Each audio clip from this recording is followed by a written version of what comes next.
മനസ്സിലാക്കേണ്ടത്, ദൈവ വ്യവസ്ഥിതിയുടെ ഭാഗമായി ദൈവത്തിന് ഇടപെടുവാനുള്ള കാര്യങ്ങൾ, ദൈവത്തിന് സംസാരിപ്പാനുള്ള കാര്യങ്ങൾ ദൈവം തന്റെ ഭക്തന്മാരിലൂടെ അറിയിക്കുമ്പോൾ അത് സ്വർഗത്തിന്റെ അരുളപ്പാടാണ്, അത് സ്വർഗത്തിന്റെ വാക്കാണ്, അത് സ്വർഗത്തിന്റെ ശബ്ദമാണ്.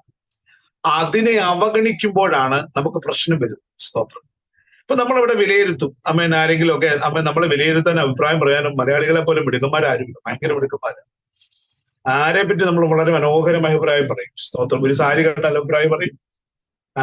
എന്തെല്ലാം കാര്യങ്ങളാണ് നമുക്കറിയാം. സോഷ്യൽ മീഡിയയിൽ അഭിപ്രായങ്ങളുടെ കോലാഹലങ്ങൾ സംഭവിച്ചുകൊണ്ടിരിക്കുക. സ്തോത്രം. നമുക്കതിലേക്കൊന്നും പോകേണ്ട കാര്യമൊന്നുമില്ല. എങ്കിലും നമ്മുടെ ഇടയിൽ അഭിപ്രായം പറയുന്നവർ ഒത്തിരി പേരുണ്ട്. സോഷ്യൽ മീഡിയ വഴി അഭിപ്രായം പറയുന്നു, കമ്മിറ്റിയിൽ അഭിപ്രായം പറയുന്നവരുണ്ട്. സ്തോത്രം. അങ്ങനെ